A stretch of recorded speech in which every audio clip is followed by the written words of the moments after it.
Ini gambarnya mushaf atau mushafnya sendiri yang boleh dipegang atau tidak kalau orang sedang berhadas besar? Pak, ini kita buka kayak gini, boleh nggak sambil nongkrong lagi duduk siul-siul BAB? Boleh nggak Pak? Kalau dia mushaf udah pasti nggak boleh Pak. Nggak mungkin Bapak murojaah pegang ini sambil nongkrong, ya kan? Tapi kalau Bapak pegang HP lalu gambar mushafnya nongol di sini, kira-kira gimana? Nah di situ yang puyeng Pak. Ini mushaf atau bukan? Kan? Nah gimana sholatnya Pak? Gimana sholatnya? Nggak mungkin. Kalau sholat sunnah nggak apa-apa, ngadep kemana aja. Tapi kalau sholat fardu nggak bisa. Mungkin Jakarta Surabaya tuh durasinya 1,5 jam. Sampai di sono Pak, matahari udah nongol. Nah kan puyeng kita. Jadi kita sholat apa enggak nih? Nggak, sholatlah sesolat-sholatnya. Tapi nanti begitu mendarat Anda i'adah, ulangi lagi sholat itu, baik waktu subuhnya masih ada ataupun mataharinya udah nongol. Itu pendapat, dan itu kelihatannya yang paling mantap itu Pak. Kenapa paling mantap? Karena semua kemungkinan dijajaki Pak.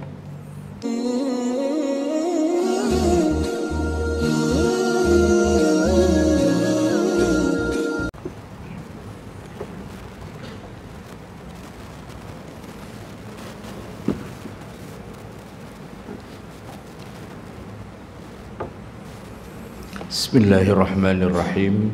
Assalamualaikum warahmatullahi wabarakatuh. Alhamdulillahi rabbil alamin, wabihi nasta'in ala umurid dunya waddin, wassalatu wassalamu ala ashrafil anbiya'i wal mursalin, sayyidina wa nabiyyina wa habibina wa syafi'ina wa qurrati a'yunina wa maulana Muhammad. Allahumma salli wa sallim wa barik alaih. Jamaah yang dirahmati Allah, fikih kontemporer tadi sudah diberikan sedikit pengantar, adalah kajian fikih yang tidak pernah dibahas oleh para ulama pada kitab-kitab fikih klasik. Batasannya ya kira-kira 100-200 tahun yang lalu. Itu yang kita sebut kitab kuning, itu adalah kitab yang klasik, ditulis oleh para ulama di masing-masing madhabnya untuk mengantisipasi permasalahan-permasalahan yang muncul di zaman mereka. Nah, permasalahannya begini jemaah sekalian.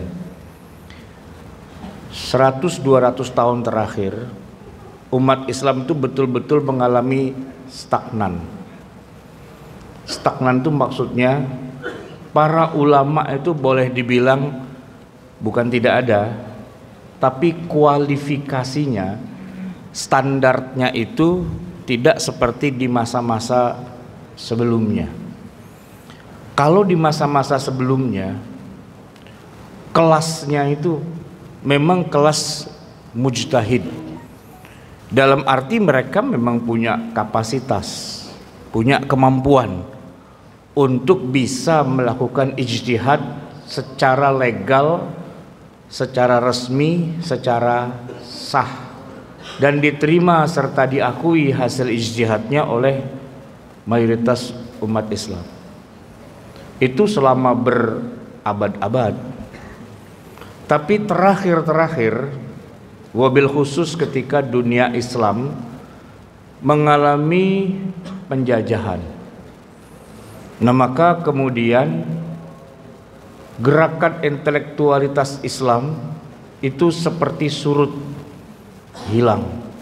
Bukan tidak ada ulama, ada, tapi kapasitasnya itu hanya sekedar meneruskan saja tradisi-tradisi yang sudah ada.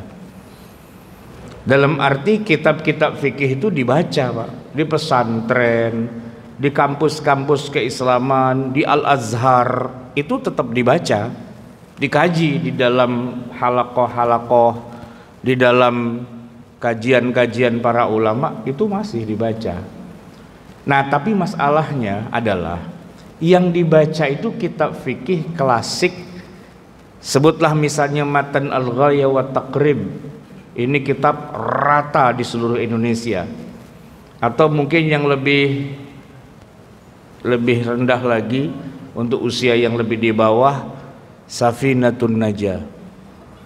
Kitab-kitab seperti ini Pak, bukannya tidak ada, banyak, dan tetap masih dipelajari di berbagai pesantren, pengajian, halaqah, dan juga kajian-kajian para ulama. Cuma untuk masalah-masalah yang kekinian dengan segala perkembangan zaman yang modern, nah kan belum tercantum di kitab-kitab klasik yang lama itu. Sementara para ulama di masa sekarang ini, tadi saya katakan levelnya atau kapasitasnya tidak seperti yang di zaman-zaman dulu yang menjadi mujtahid.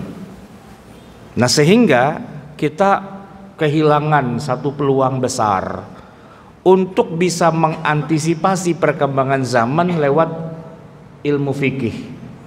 Ini ada bolong besar nih Pak, yang kita sebut dengan fikih qadaya. Kalau di Al-Azhar itu sering disebut dengan qadaya, problematika.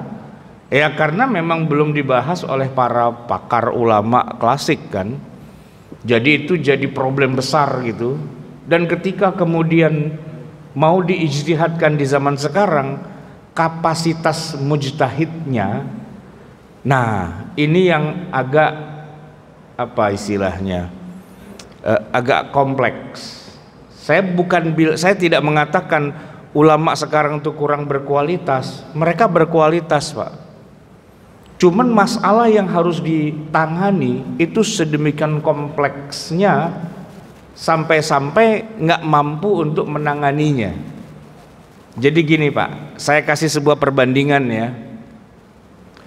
Tahun 1969 Amerika Serikat berhasil mendaratkan astronotnya di bulan pakai Apollo 11. Itu Pak, teknologi yang ada di masa itu sudah sangat canggih. Mereka menyerahkan semua panel-panel instrumennya itu dengan menggunakan komputer. Pak, saya sebut angka 1969. Komputer itu belum ada yang sifatnya personal komputer, PC itu belum ada Pak. 69. Kita di Indonesia baru mengenal personal komputer, di masyarakat itu udah 2000-an ke sini Pak. Ya. Nah, tetapi kalau kita perhatikan komputer di tahun 69 itu memang jadulnya sejadul-jadulnya Pak. Ya, dia masih pakai gulungan pita. Ya, pitanya pun bukan pita magnetik, itu masih kertas yang dibolong-bolongin. Kebayang Pak. Ya, bagaimana mesin segede gaban itu memproses data sedemikian banyak untuk menjalankan Apollo 11 itu menggunakan komputer jadul sejadul-jadulnya. Yang ternyata jamaah sekalian, kalau dibandingkan dengan komputer modern itu mah nggak sampai Pentium 3 gitu Pak kemampuannya sebenarnya. Intel Pentium 3 nggak nyampe. Karena komputer sekarang tuh sudah lebih hebat lagi kapasitasnya, sudah bergiga-gigahertz gitu, frekuensi dan kemampuan mengolah datanya sebagai prosesornya itu udah hebat banget. Yang bahkan kalau hari ini dengan segenggam handphone ini Pak, ini bisa ngatur bagaimana perjalanan ke bulan hanya dengan handphone ini Pak. Ketika teknologi sudah sedemikian maju, microchip kemudian sudah ditemukan. Jadi kalau pakai komputer jadul Pak, itu waktu itu udah hebat banget dengan komputer. Apollo bisa terbang itu pakai komputer. Kalau sekarang Pak cuman pakai HP segini aja selesai. Nah, di zaman sekarang ya Bapak Ibu bisa perhatikan handphone kita ini Pak, itu bisa mengolah data yang sedemikian raksasa. Bapak bisa bayangkan nih, handphone ini lagi menyiarkan secara langsung live ke seluruh dunia. 10 tahun yang lalu kalau mau live begini Pak, harus pakai kamera Betacam yang gede banget, harus pakai kabel panjang, harus pakai lampu, dan harus pakai mobil genset di luar sana itu biar bisa live. Sebegitu beratnya, dan itu hanya bisa itu digantikan hanya dengan selembar HP aja. Hari ini HP-nya canggih Pak, yang canggih HP-nya. Suasana gelap kayak gini Pak, itu nggak akan bisa pakai kamera-kamera zaman Betacam zaman dulu. Gelap itu Pak, tapi prosesornya HP ini bisa Pak. Segelap ini pun gambar tetap terang. Itu yang hebat HP-nya gitu. Nah, bandingkan dengan kamera 20 tahun yang lalu, ya nggak ada apa-apanya. Kapasitas kameranya tuh ya begitu, dan kompleks banget untuk kamera zaman sekarang bisa menyelesaikan begitu banyak masalah dengan simple live gitu. Nah, kebayang masalah-masalah fiqhiyah hari ini Pak, itu sangat kompleks, tidak bisa diselesaikan oleh 1-2 ulama. Harus banyak pakar, harus banyak disiplin ilmu yang dipelajari untuk bisa menguasai itu. Karena yang namanya perkembangan hari ini itu memang semua disiplin ilmu diadu Pak, dipadukan maksud saya, sehingga menjadilah apa yang kita kenal sekarang. Jadi selembar HP kita ini Pak, ini perpaduan dari seratusan benda-benda yang di 20-30 tahun yang lalu itu harus berdiri sendiri. Dia adalah kamera, dia adalah tustel, dia adalah radio, dia adalah televisi, dia adalah scanner, dia adalah mesin pager, dia adalah mesin faksimil, dia adalah semua jadi satu di sini. Kemampuannya canggih. Dia bisa menangani begitu banyak persoalan. Dan hari ini memang semua harus ditangani. Nah, dengan kapasitas jadul yang zaman dulu Pak, untuk bisa mengirim gambar seperti ini dibutuhkan teknologi yang macam-macam dan sulit ya. Nah, ternyata teknologi kita hari ini bisa menyelesaikan itu dengan simple. Nah, sebagai itu sebuah gambaran. Dulu para ulama menyelesaikan masalah itu simple Pak, karena masalahnya juga simple. Tapi ketika masalahnya sudah berkelindan satu dengan yang lain, dan itu tidak mudah untuk bisa memahaminya saja dulu, duduk persoalannya, itu jadi repot. Saya kasih contoh yang sederhana Pak. Ini mushaf. Mushaf ini mushaf jadul Pak, ditulis di atas kertas. Tidak boleh ada yang menyentuhnya kecuali orang yang suci dari hadas, kecil dan besar. La yamassuhu illal mutahharun. Saya berani pegang ini Pak, karena kita habis sholat dan saya belum batal, saya pegang. Kalau udah batal, nggak boleh dipegang. Kenapa? La yamassuhu illal mutahharun, itu sepakat 4 mazhab. Mau Syafi'i, mau Maliki, mau Hanafi dan sebagainya sepakat. La yamassuhu illal mutahharun, harus berwudu. Kalau ada yang bilang tidak usah berwudu, itu di luar 4 mazhab, di luar fikih. Itu pengertian yang baru-baru ini saja. Tapi bagaimana kemudian jamaah sekalian, saya punya handphone, dan di handphone saya ini kemudian ada gambar mushafnya. Nah, ini mushaf juga Pak. Boleh nggak kita kalau nggak berwudu nyentuh-nyentuh ini Pak? Apakah ini mushaf?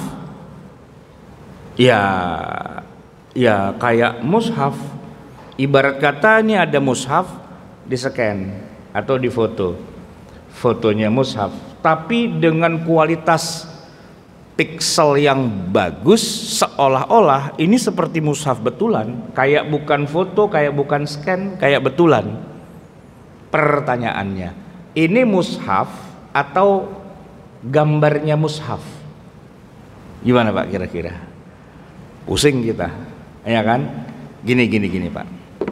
Istri kita itu dalam mazhab Syafi'i ya Pak, kalau udah wudhu kita sentuh kan batal wudhu kita. Dalam mazhab Syafi'i, kita ngomongin dalam frame mazhab Syafi'i, kita sentuh istri kita tuh batal. Oke. Kalau istri kita foto cekrek gitu Pak, lalu fotonya ada di sini, lalu kita pegang pipinya, batal nggak Pak? Batal nggak wudhu kita?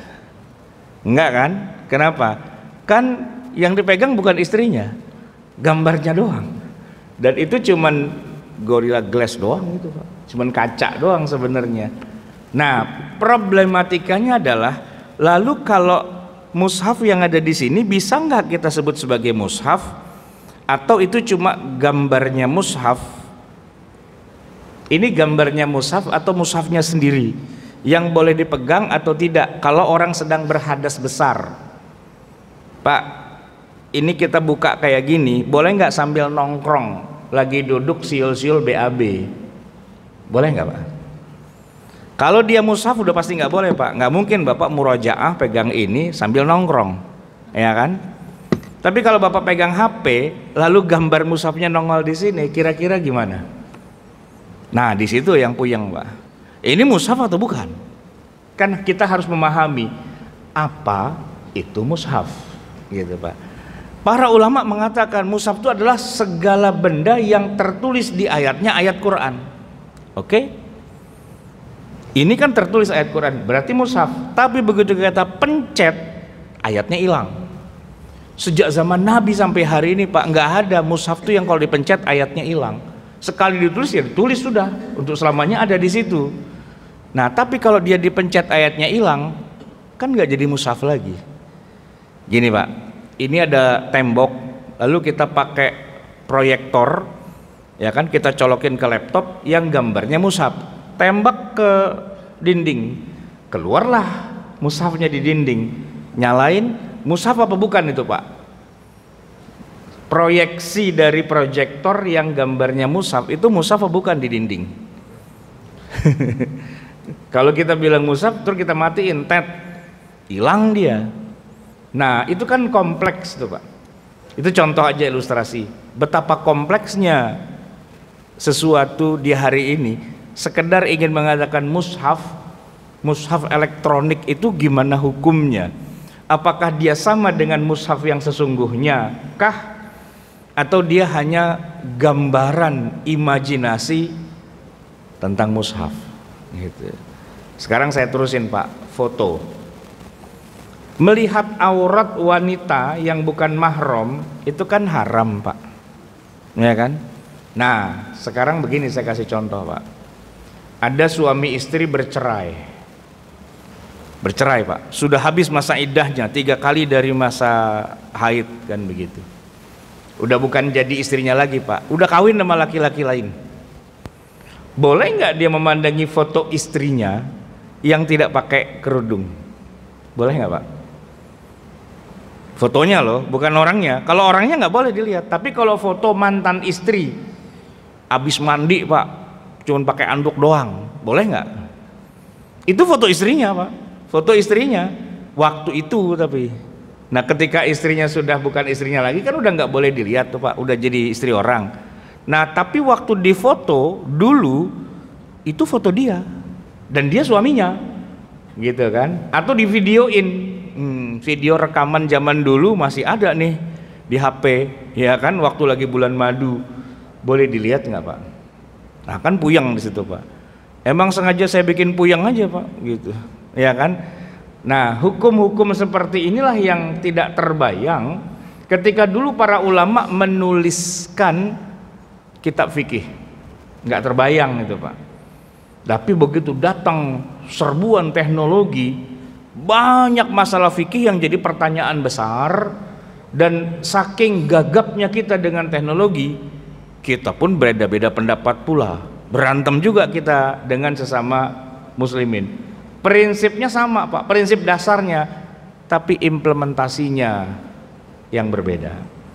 Nah, kajian fikih kontemporer itu mainnya di situ Pak, mainnya di bibir jurang. Kuntum ala syafa hufratim minan nahar, di pinggir jurang dari neraka.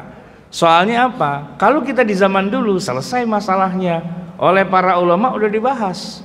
Tapi ulamanya sudah wafat, kitanya masih hidup, ratusan tahun kemudian zaman berubah dan muncul masalah-masalah yang belum pernah dibahas di masa itu.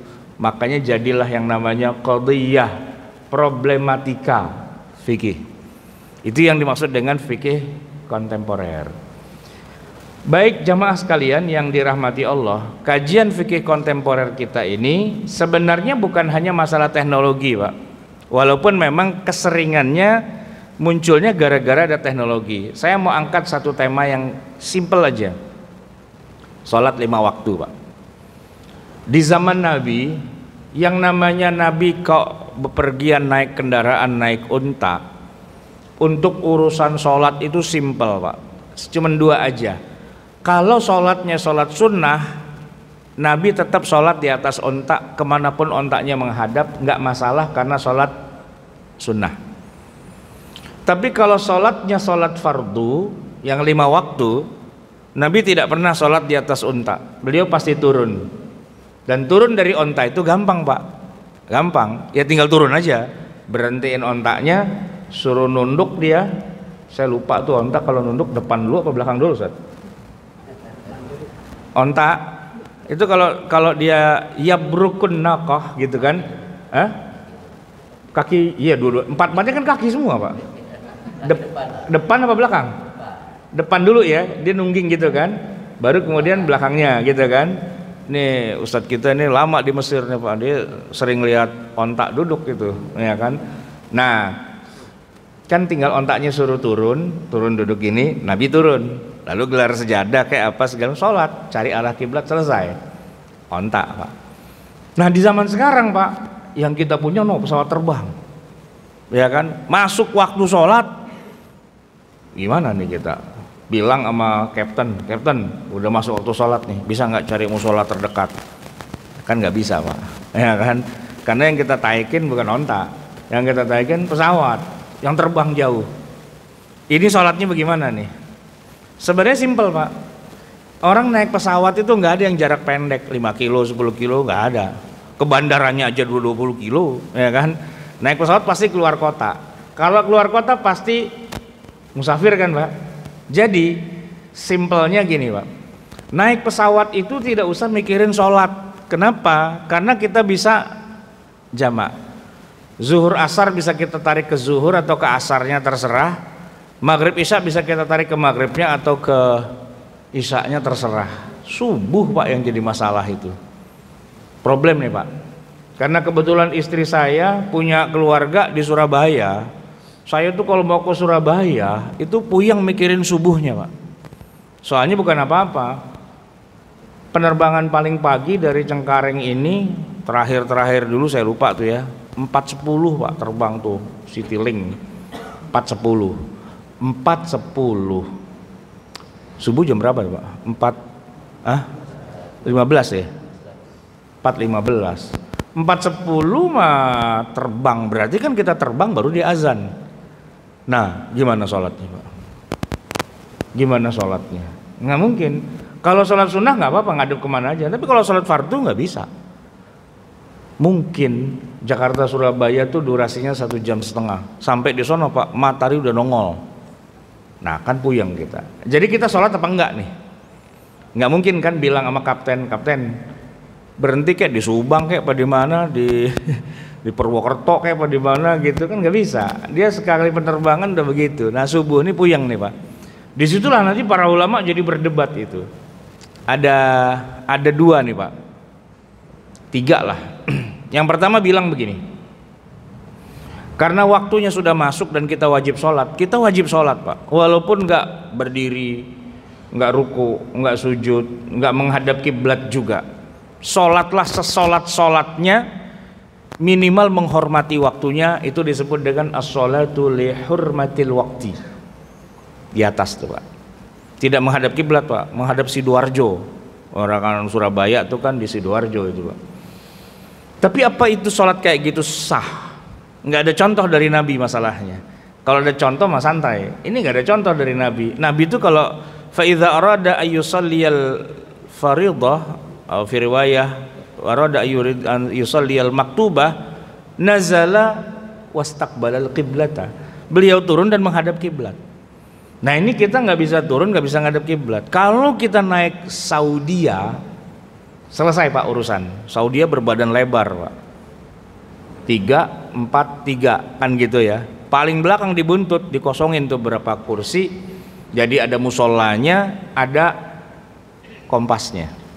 Kita bisa wudhu di toilet di belakang, kita bisa sholat menghadap kemana saja kompas itu menghadap. Allahu Akbar subuh gitu Pak. Ntar dia kompas geser, kita ikutin geser, dia geser lagi kita ikutin geser, gitu kan. Secara hukum fikihnya tidak ada yang tidak terpenuhi. Menghadap kiblat iya, berdiri rukuk sujudnya ideal semua terpenuhi semua, sah sholatnya. Tapi itu kalau naik Saudi ya Pak. Selain Saudi saya belum menemukan apa Garuda gitu misalnya atau apa, itu belum ada yang ada tempat sholatnya kayak gitu ya, apalagi ke Surabaya Pak, pesawatnya Airbus 303 ya Pak, yang cuma 3 sama 3 itu Pak, kagak ada tempat buat sholat. Ada juga kita nongkrong aja di kursi itu kan, nggak bisa juga ngadep ke belakang gitu, diomelin sama Pak ngadep ke depan, ngadep ke belakang lagi gitu kan, nggak bisa Pak. Nah pilihannya adalah kalau kata ulama nih nomor 1 ya, sholatlah sesolat-sholatnya, tapi nanti begitu mendarat Anda i'adah, ulangi lagi sholat itu, baik waktu subuhnya masih ada ataupun mataharinya udah nongol. Itu pendapat, dan itu kelihatannya yang paling mantap itu Pak. Kenapa paling mantap? Karena semua kemungkinan dijajaki Pak. Ibarat kata begini Pak, nanti kita dihisab di yaumil qiyamah, dipanggil malaikat, dibaca nih halaman per halaman dari amal kita, ditanya malaikat, ini kenapa sholat kayak gini nih, sholat apaan begini, kagak ngadep kiblat, kagak berdiri, kagak sujud, kagak apa dan sebagainya, sholat apaan kayak gini nih. Kita bisa jawab dengan santai, sabar malaikat, coba dikebet balikannya. Nah saya udah sholat tuh, sholat yang sempurna, cuman emang waktunya udah lewat. Nah tinggal ente gabungin aja kan gampang ya kan. Itu Pak, itu pendapat yang paling istilahnya paling aman. Pendapat kedua mengatakan begini, kan darurat. Kalau udah darurat ya udahlah, semua syarat dan kewajiban nggak harus sepenuhnya. Udah sholatlah sesolat-sholatnya 2 rakaat, nggak ngadep kiblat, rukuknya nggak rukuk cuman bungkuk dikit, sujudnya lebih bungkuk lagi gitu kan. Bahkan tidak usah wudhu, pantomim aja, pantomim tayamum, karena kan nggak pakai tanah, nggak pakai apa-apa, cuman teplok doang, yang kalau dipegang juga nggak ada debunya juga Pak. Kalau orang wudhu nggak pakai air tuh namanya pantomim wudhu. Kalau orang tayamum nggak pakai tanah namanya pantomim tayamum. Pantomim doang tuh Pak, gitu kan. Udahlah sah, Allah kan maha rahim gitu Pak.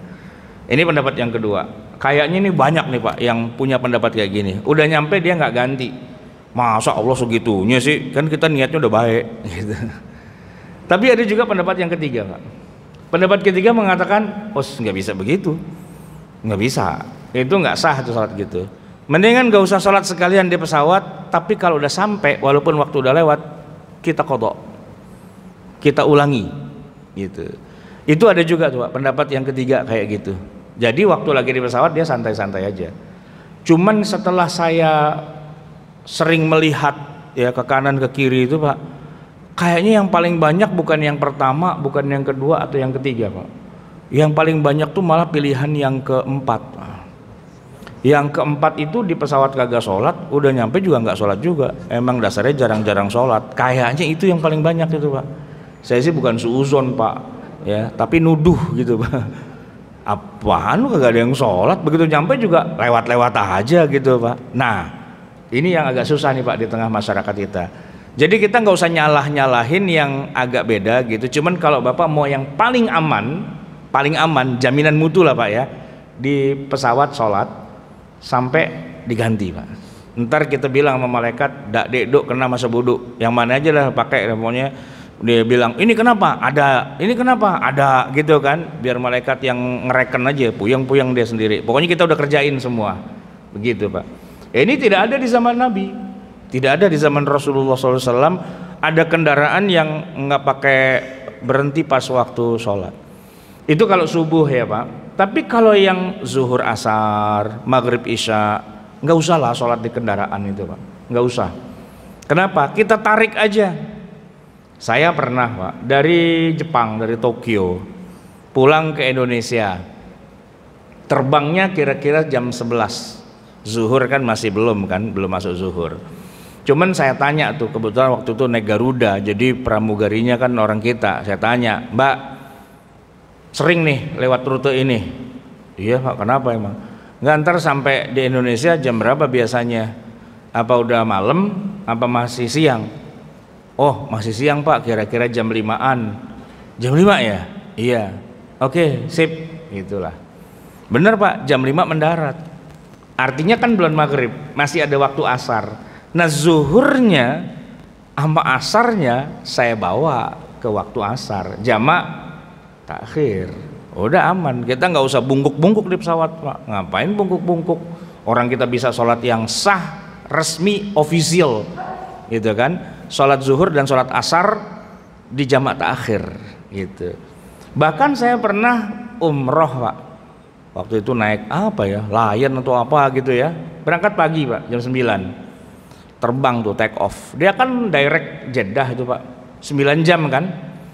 Jam 9 terbang tambah 9 itu jam berapa Pak? Jam 18 waktu Jakarta. Waktu Jeddahnya kurangin 4, jam 2 siang.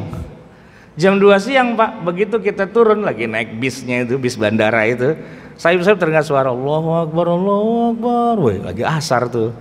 Saya belum sholat zuhur Pak. Ya udah, begitu keluar dari bis, antri imigrasi, tinggal saya tanya aja sama askar, Kar, sholat di mana Kar? Gitu. Mana aja terserah, bebas di sini mah gitu. Sini boleh nih, boleh. Udah sholat 2 rakaat zuhur, 2 rakaat asar, jam'an ta'khiran. Bisa gitu. Kita nggak usah ribet begitu-begitu. Kecuali nih Pak, terbang jam 7 pagi sampai sono besok subuh. Nah, baru kita puyeng tuh. Zuhurnya gimana, asarnya gimana, maghribnya gimana, isaknya gimana. Tapi selama dia masih bisa pakai transit lah dan sebagainya, ya udah di waktu tempat transit itu Pak. Itu kalau pesawat. Kereta Pak. Kalau kereta komuter lain, nggak usah sholat di kereta komuter lain Pak. Ngapain? Kan tiap 5 menit berhenti di stasiun, 5 menit berhenti di stasiun. Ada yang nanya gini, Pak Ustadz, saya kerja di kota Rios gitu, rumah di Citayam, tiap hari saya naik kereta. Sebelum maghrib saya naik kereta, sampai rumah udah isya. Saya sholat maghribnya gimana? Gampang, sholat maghrib mah 3 rakaat. Saya bilang, apa susahnya gitu kan. Iya tapi di mana? Ya di waktu maghrib, saya bilang. Tapi kan saya belum sampai rumah. Emang lu nggak lewat stasiun? Lewat sih. Berhenti nggak keretanya? Berhenti. Nah turun aja, apa susahnya gitu. Emang stasiunnya kagak ada musolanya? Ada. Cuman kan kalau saya sholat ntar saya sampai rumah telat. Ya terserah sih, ente mau masuk neraka apa mau bagaimana gitu. Gale cuman 3 menit, apa susahnya sih kan gitu Pak. Tapi begitulah kelakuan orang kita Pak. Jangankan dia naik kendaraan umum, dia naik mobil pribadi Pak, dia nggak mau turun Pak. Tetap dia pengen kejar sholat maghrib di rumah, sampai rumah 8:30, maghrib apaan 8:30 ya kan. Nah emang tapi macet lah. Terus kalau macet emang kenapa? Justru karena macet tuh Anda berhenti cari pom bensin kek, cari warteg kek, cari warung padang, cari apaan lah yang bisa berhenti ya kan. Cari masjid lah yang paling bener tuh Pak ya kan. Tapi nggak harus masjid betulan. Saya kan rumah di Kuningan Setiabudi Pak, dikelilingin tuh sama Rasuna Said, sama Sudirman, Gatot Subroto. Emang sih kalau yang bukan orang situ Pak, masjid mana masjid, pencakar langit semua. Dia kagak tahu Pak. Semua gedung itu ada musolanya. Semua gedung itu ada musolanya. Dan kalau Bapak masuk ke dalam gedung itu maghrib ada satpam, bilang aja, Pak mau numpang sholat, musolanya sebelah mana? Saya yakin Pak, nggak akan satpamnya langsung bilang, gue tembak lu, gue matiin lu. Mau sholat kan? Islam lu ya, gue matiin lu. Nggak mungkin Pak, satpamnya juga Islam gitu loh. Ya kan? Cuman kita ketakutan aja gitu. Wah kayaknya kafir nih satpam nih gitu. Kayaknya yang punya gedung nih kafir semua gitu Pak. Padahal enggak. Saya tahu kenapa. Lah saya orang situ, ngisi pengajian sekitaran situ aja. Cuman ini aja nih masjidnya jauh-jauh saya kemari. Ngapain jauh-jauh? Rumah saya daerah Kuningan, KPK tuh Pak. Ada masjidnya gede, cakep, lantai 3, ya kan? Dekat-dekat situ Pak. Ya itu masjid semua sebenarnya. Gedung-gedungnya mewah memang. Apalagi yang namanya mall Pak. Bah, mall itu Pak, masjidnya pakai main 2, 3 Pak. Tuh Plaza Indonesia. Masjidnya 2 Pak, P2 sama P4. Kalau Jumatan itu dua-duanya penuh, 3.000 sama 4.000 Pak. Plaza Indonesia. Yang di P2 namanya Baitur Rahman, yang di P4 namanya Baitur Rahim. Tinggal khotibnya salah mulu, harusnya Baitur Rahman, dia masuk ke Baitur Rahim gitu kan. Satu mall itu Pak penuh itu orang sholat Jumat Pak gitu. Jangan dikira loh, ini orang Islam di Indonesia ini mayoritas, semua tempat itu masjid. Apa ya penyakit yang masuk ke hatinya sampai dia kagak mau berhenti, takut dosa kalau berhenti Pak. Ya kalau yang naik kereta bilang, Swat kan kalau musola di stasiun kan penuh. Ya kalau penuh keluar aja cari masjid sekitar situ kan ada. Tapi ntar ngetep lagi. Lah gale ngetep 3.000, masa lu mau masuk neraka cuman gara-gara 3.000 gitu kan? Ada aja Pak gitu. Naik motor Pak. Saya sering tuh Pak naik motor karena waktu kuliah, saya kuliah di Ciputat. Ya kan? Kuliah udah tua masih kuliah aja. S3 Pak. Begitu selesai kelas tuh maghrib masih kurang 10 menit. Tapi kan saya naik motor Honda Beat kan bisa nyelip-nyelip gitu kan. Kalau saya tungguin maghrib kelamaan, mendingan saya hajar aja udah, ya kan. Ntar ketemu pom bensin kayak ketemu masjid di mana, tinggal berhenti aja kan. Apa susahnya gitu. Itu yang saya lakukan. Jadi berhentilah, jangan kemudian terus sampai rumah azan Isya bilang darurat katanya gitu. Darurat pala lo kagak bisa lah, darurat dari mana? Ya berhenti. Apa susahnya sih berhenti gitu kan? Kecuali Pak kita berhenti di tengah hutan, begitu kita berhenti ada macan, nah itu lain lagi ceritanya Pak. Berhenti di taman safari apa gimana nih gitu kan. Iya kan cuma tinggal berhenti doang. Lagian sholat 3 rakaat apa sih lamanya? Ya nggak usah baca yasin Pak, ngapain baca yasin kelamaan gitu kan. Ya baca aja kuliah, baca aja kulhu, kan nggak susah gitu kan. Gitu. Nah kalau udah terbiasa itu Pak enak sebenarnya. Cuman yang nggak biasa, nih dia nih racunnya nih. Udah ntar gue kodok aja di rumah, kodok lagi gitu. Katanya Ustadz boleh kodok nggak boleh disengaja Pak gitu. Sengaja menunda sholat, ntar diniatin kodok itu jadi dosa. Tapi katanya sholat kodok ada. Ya sholat kodok bukan itu maksudnya. Ini maghrib nih di perjalanan, ya kita berhentilah, cari masjid, cari musola, bukan ntar dikodok aja. Kata Ustadz kemarin sholat boleh dikodok, bukan boleh dikodok dalam arti boleh ditunda lalu ntar kita kodok, bukan begitu. Itu kodok tuh ya misal kata nih orang bangun kesiangan ya kan, ya bangun 6:30 materi udah gede, ya udah mau nggak mau dah kita sholat subuh, itu namanya kodok gitu. Tapi kalau sholat ditunda-tunda, kebetulan lagi resepsi Pak, resepsi pernikahan jam 7 malam, tapi kan pakai bedak tuh dari 2:30 siang Pak, ya kan, dicepol-cepol tuh muka gitu kan, dikasih apa tuh foundation, apa sih tuh foundation yayasan apa teplokin gitu Pak. 2:30 asar lewat, maghrib lewat, isya lewat, kata dia boleh kok sholat di kodok. Wah kodok pala lu, bukan begitu maksudnya boleh di kodok, kecuali musafir lain lagi Pak. Pengen nih sholat asar di jamak boleh, tapi ente musafir dulu. Jadi kalau misalnya akad resepsi jam 7 malam, pengen zuhur asar atau maghribnya di jamak boleh, ente musafir dulu sono ke Bandung, naik kereta cepat KCIC sampai Tegaluar, nah kan musafir tuh, nah balik lagi dah kemari gitu, boleh di jamak Pak gitu ya. Nah tapi kalau enggak ya nggak bisa lah gitu, jangan main jamak jemek aja kan ada ketentuannya.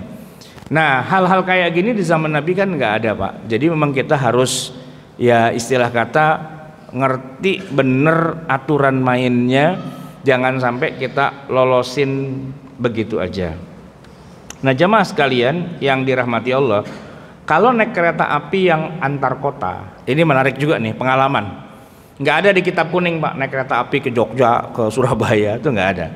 Saya kapan waktu pernah diundang kajian ceramah tuh di Tasikmalaya. Waktu itu tol Pantura Jakarta Cikampek tuh lagi dibikin tol yang MBZ sama macetnya nggak karu-karuan. Jadi mendingan saya naik kereta aja.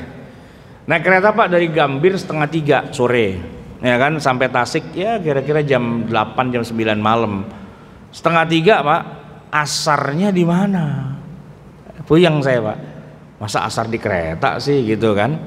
Tapi alhamdulillah ternyata kereta itu berhenti di Bandung lama Pak. Ada kali 1/4 jam lebih bahkan gitu. Ya udah turun di Bandung, cari musola, sholat asar, ya kan? Karena ini musafir boleh kosor kan? Kosor aja 2 rakaat selesai gitu. Bahkan habis sholat kosor masih ada waktu Pak, saya masih jajan dulu, masih keliling dulu, belanja dulu dan sebagainya, bebas gitu kan. Asal kita tahu berhentinya di mana dan waktunya ada. Tapi pernah suatu ketika saya dari Jakarta ke Surabaya, kereta malam tuh, Sembrani Pak. Itu subuhnya yang saya puyeng itu Pak. Ini subuh ntar bagaimana? Soalnya kalau dilihat di jadwal sampai Surabaya jam 7 Pak. Nah saya cek ini kira-kira berhentinya di Bojonegoro. Itu berhenti Pak. Cuman berhenti sebentar, yang 4 menit doang itu Pak. Pas berhenti itu kereta, pas dengar suara azan subuh. Nah lu gimana dan nih? Saya udah wudhu Pak di dalam kereta, di toilet kan ada air. Cuman begitu saya turun, celingak-celinguk, musola stasiun mana ya? Saya tanya, Pak musola stasiun mana? Sono Pak, di ujung Pak. Saya mikir Pak, kalau saya ke ujung sono, saya lagi sholat Allah, kereta jalan kan jadi lucu Pak, ya kan? Tinggalan saya urusannya. Maka saya nggak itu Pak, nggak ke musola. Tapi saya tetap turun, jaket saya buka, saya gelar di samping pintu kereta. Terus nyari itu Pak arah kiblat, pakai kompas gini. Oh ternyata arahnya dari arah kedatangan kereta. Udah saya sholat subuh 2 rakaat di sampingnya kereta. Dalam hati saya, ini saya sengaja nih deket sama pintu nih. Kalau saya lagi sholat, lagi kunut misalnya gitu, tiba-tiba tuh kereta bergerak, gua loncat nih gitu kan. Ternyata kan saya bacanya kuliah sama kulhu dan udah hafal Pak, cepat sekali napas doang gitu kan. Begitu udah selesai, kereta masih belum jalan. Ya udah saya masuk lagi, cari tempat duduk saya, ngelewatin gerbong restorasi. Ya elah, ini musola di sini ngapain? Gua tadi sholat di luar gitu kan. Bapak bisa sholat di musola, oke di dalam. Tapi tungguin keretanya berhenti Pak. Biar apa? Biar kiblatnya kagak mencreng-mencreng Pak. Soalnya kita kalau lagi sholat tiba-tiba kereta belok ke sono, kan badan kita nih nggak ada kiblat, jadi batal. Nah cari pada waktu kereta berhenti di mana kita sholat gitu. Tapi kalau pas subuh nggak berhenti juga tuh kereta, kita datangin masinis, bisa berhenti sebentar nggak, kita cari musola terdekat gitu Pak. Kata masinis kagak bisa kali. Ya udah mau nggak mau kan, sholat lah yang tadi tuh. Sholat sesolat-sholatnya, syukur-syukur masih bisa berdiri, rukuk, sujud dan sebagainya. Cuma asal kiblat doang sih, nggak apa-apa. Sampai Surabaya cari musola, ketemu Pak di Surabaya tuh ada musola namanya musola Al-Kitor.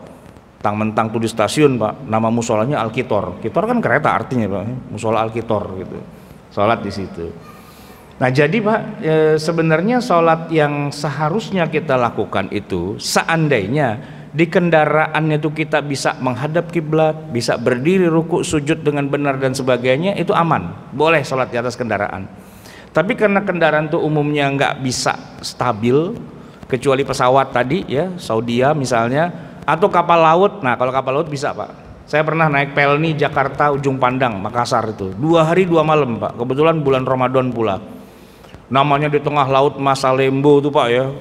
Kita digoncang dengan ombak segede-gedenya Pak. Justru di situ Pak sholat makin khusyuk gitu kan, karena mikir mau mati nih gitu kan.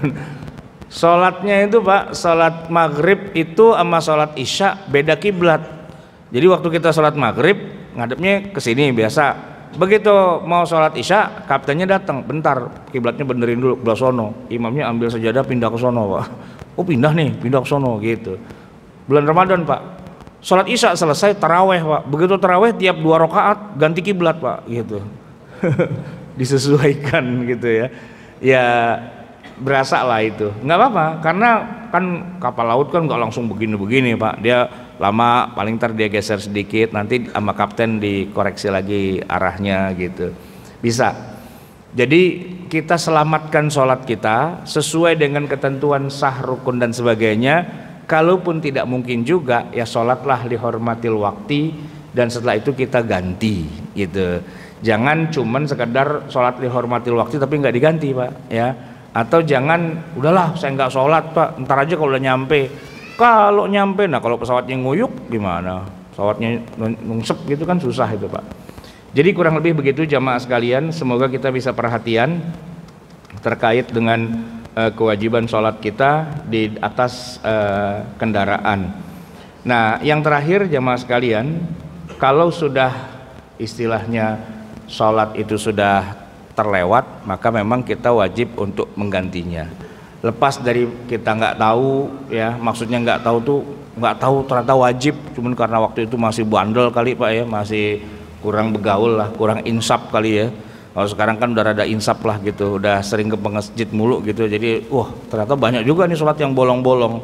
Nah itu yang harus ditutup, diganti, diqadha sebagaimana perintah dari Rasulullah SAW, dan juga peringatan dari hadis beliau, inna awwala ma yuhasabu bil abdu min amalihi yaumal qiyamati as-shalah. Itu yang akan ditanya pertama kali begitu kita menghadap Allah. Kalau pertanyaan masalah akidah Pak, itu formalitas doang Pak, dan kita semua saya yakin bisa jawab. Ditanya gini Pak Masa di akhirat tuh Pak, man rabbuka, siapa Tuhanmu? Gancil tuh Pak jawabannya, ya Allah lah, masa Yesus gitu kan. Waman nabiyuka, siapa nabimu? Lah ya Muhammad lah, masa nabinya Nabi Adam? Ya enggak lah. Wa madinuka, apa agamamu? Ya Islam lah, masa Konghucu? Kagak lah gitu, Islam. Itu kan pertanyaan formalitas Pak, kita semua bisa jawab lah, aman kalau kayak gitu. Cuman Pak, begitu catatan amal itu dikasih lihat, nih catatan sholat sejak balik sampai mati dikebet sama malaikat Pak. Nah lu bolong mulu nih. Nah itu Pak yang jadi urusan itu, ya kan. Insya Allah pada pertemuan yang akan datang kita akan bahas tuh gimana caranya biar sholat kagak bolong-bolong, dan kalau udah ketahuan bolongnya mesti diapain dan sebagainya. Semoga bermanfaat. Hadanallahu wa iyyakum ajma'in wal afu minkum. Wassalamualaikum warahmatullahi wabarakatuh.